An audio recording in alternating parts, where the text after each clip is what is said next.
Почитувани представници на медиумите, почитувани граѓани, ова е прва моја посета денеска на теренска посета овде во Бутел и ви благодарам на сите за присуството.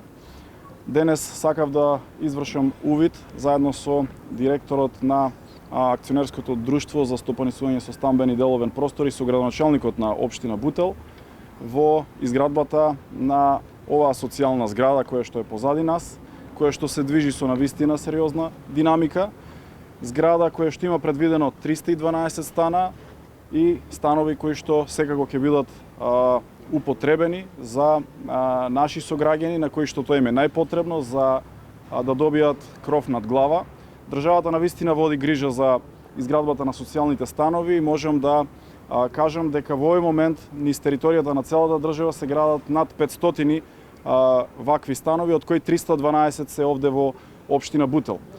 Сакам да апелирам дека ние ќе продолжиме со една ваква сериозна динамика во дел на искористување на капиталните инвестиции, бидејќи капиталните инвестиции во ваков момент, во вакво време на ковид криза, кога се намалени јавните потрошувачки на граѓаните, треба државата да даде се од себе за да ги реализира своите капитални инвестиции и можам да кажам дека до овој момент сите средства кои што се предвидени за ваква стамбена изградба од страна на Министерството за транспорт и врски се реализирани, а доколку е потребно при првиот нареден ребаланс ќе додадеме средства со цел да изградбата се движи и што е можно поскоро бидат готови овие стамбени делови, односно социјални станови кои што ќе бидат од корис на граѓаните. Освен ова, работиме и на голем број на проекти во делот на комуналните дејности, во делот на изградбата на канализации и водоводи, во делот на изградбата на локални улици и патишта, проект кој што очекувам да започне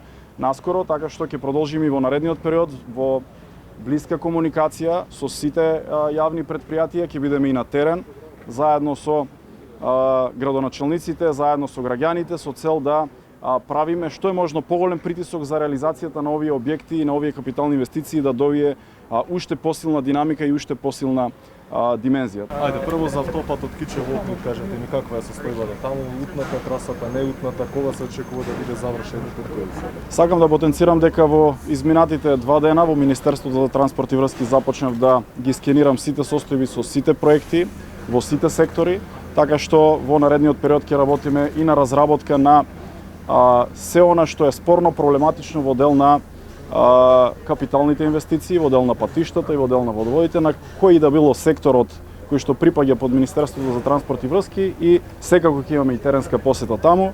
Сите оние инфраструктурни проекти кои што се работат и кои што треба да бидат одобрени во најкус можен рок ќе направиме се да бидат одобрени, бидејќи таму има проблем со косините, со проектот, со првичниот проект, така што после завршувањето на сите репроектирања, одобрувањето на сите нови инфраструктурни проекти ќе се продолжи со максимална реализација, но за оваа тема секако ќе имаме и пресконференција и на терен и во Министерството за да можете детално да се запознаете со се она што се случува на оваа делница. Министре, вчера почна уривањето на дивоградбата кај Мавровка. Што е со останатите дивоградби? Охрид, Струга, Матка, кога ќе почне нивното рушење? Главниот град има повеќе од... Не, може да се недоврзам истото прашање, зашто не иста тема е дали вчерашниот пример ќе стане пракса. И наредниот вторник има пак седница на влада, каде што дали вие ќе покренете до премиерот иницијатива, овој пример да продолжи во пракса и багерите да почнат со барем оние констатирани дивоградби со општините каде што имате содржина. Бидејќи видовме дека е возможно вчера. Така се нема изговори повеќе за влада. Би сакал да потенцирам дека ваквиот тип на објекти од втора категорија се објекти кои што се под директна надлежност на локалната самоуправа и на локалните власти. И сакам да искористам оваа прилика да упатам апел до сите локални самоуправи, до сите градоначалници да си ги спроведат постапките за избор на фирми кои што ќе вршат ваков тип на извршувања, после завршени постапки, после инспекцијски надзор со донесено решение за уривање на одреден нелегален објект.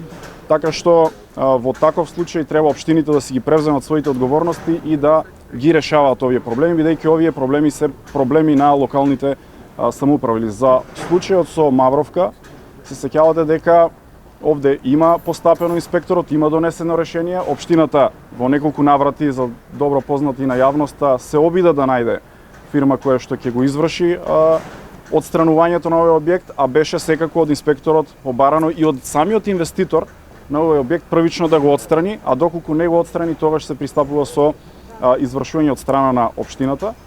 Но во овој случај ни првото ни второто не се случи, токму поради тоа преку одлука на управниот одбор, а преку препорака на владата до управниот одбор на Македонија Пат се донесе решение за соработка помеѓу Македонија Пат и општина Чаир со цел да се помогне на општината и да се излезе во пресред. Така што би сакал да потенцирам дека досега општините не побарале ваква поддршка од владата, но важно е дека треба сите овие вакви состојби да се надминуваат, бидејќи градоначалниците имаат сериозни овластувања во овој дел и треба секако да ги реализираат. Се работи за правда, за правичност и овде мора да бидеме бескрупулозни заради тоа што вака само ќе продолжиме со развој на економијата, на индустријата, ќе ги привлечеме инвеститорите да инвестираат, бидејќи со правна држава, со почитување на законите и регулативите, само така ќе можеме да придонесеме за еден посилен и побрз развој на државата. Верувам дека и државните органи,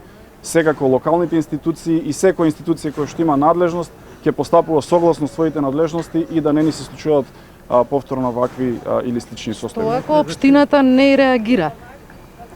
Еве треба да се решат и во град Видлер. Па добро, хипотетички сега да не навлегуваме што ако не реагира или што ако не може да избере фирма која што ќе изврши, треба да направиме се. Граѓаните ни дале поддршка, одговорност, дали сме на позиции градоначалници, министри, пратеници, што и да е, инспектори, треба да работиме, имаме свое властување и надлежности и да направиме се за тие да се реализираат. Мисля, значи, само за последните 6 месеци, само 25% од капиталните инвестиции се реализирани со образложение дека нели пандемијата и така натаму. Кој е вашиот план за до крај на годината и за идната година? Правиме скенирање на состојбите во Министерството за транспорт и врски. Се екипираме, ги очекуваме и решенијата на постувањето на директорите на јавните предпријатија, така што ќе седнеме заеднички да реагираме и да ги продолжиме реализациите на сите овие проекти. Секако се јавуваат некаде застои на работите, се јавуваат некаде проблеми со експроприација, инфраструктурни проекти и што и да е. Важно е дека поради ова беше важно брзо да се формира владата со цел да сите си ги превземеме своите одговорности и овластувања, да ги придвижиме капиталните инвестиции, заради тоа што, како што реков, тие се моторот на развојот на државата и ќе направиме се за капиталните инвестиции да добијат уште посилна динамика во наредниот период. Значи исто така за автопатот како беше Блаце Скопје. Еден од најпроблематичните и ево сепак владата донесе некоја информација за да може таму и патарина да има, ама автопатот е нигде. Значи, кога имат некој план?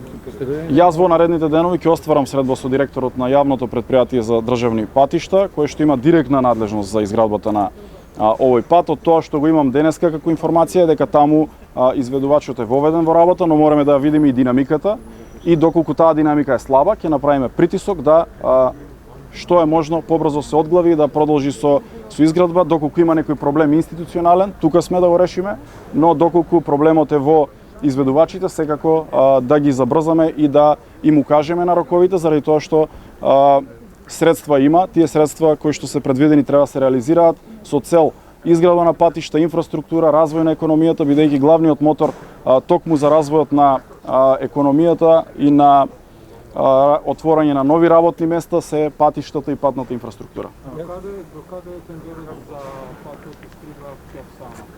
Да, значи тоа ако може да се надовзам, тоа е единствениот пат кој што може копнено граѓаните да се движат со друга држава, а исто така е единствениот пат кој што може граѓаните нели да одат и на одмор и така натаму, но тој е најкатастрофалниот пат. Зборите за Струга Кефсана. Струга Кефсана. Добро, оваа информација после средбата со директорот на јавното предпријатие за државни патишта, кога ќе се запознам точно со оваа делница, ќе ве информираме за состојбата со оваа делница и ќе направиме се за да продолжи со реализација, да се работи на отпочнување на изградба на оваа делница. Министре, уште едно прашање да се навртаме на случајот со Мавров Капчора, градоначалникот Свиридов рече дека главен проблем во случајот е приватизацијата на земјиштето. Имате ли информација дали приватизацијата на земјиштето одела преку Министерството за транспорт и врски, дали е согласно законот?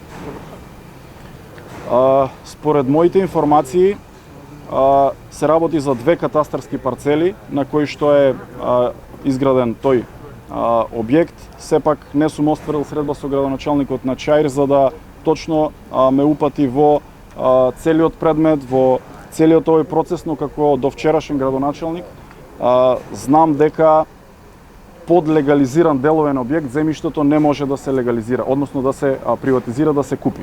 Тоа кажува дека едната катастарска парцела која што е проверена е сигурно државна, а втората катастарска парцела зафаќа поголема површина и го зафаќа објектот Мавровка и има дел државна собственост, но и неколку други собственици, но човекот за кој што е негов овој објект Мавровка не е во тие собственици. Се работи за можеби најголемата социјална зграда која што е почната во изминативе 20 години, а која што се гради со интензивно темпо. Она што би сакал да го потенцирам и наменатите пресуди веќе го напоменавме, во тек се од почеток на градба на 3 објекти, тоа се објектите во Демир Капија, во Гевгелија и во Велес. Така да очекувам дека до крај на месецов заедно со министерот и со тамошните градоначалници и тие објекти ќе ги промовираме како такви. До крај на годината се додадени уште 3 проекти од ваков тип, тоа се локациите во Прилеп, во Штип и во Кочани. Очекувам дека и оние кои што дополнително ги додававме во групата на социјални објекти кои што акционерско друштво треба да ги изгради, до нова година ќе се завршат сите оние постапки да успееме и тие да ги промовираме заедно со владата и со министерот.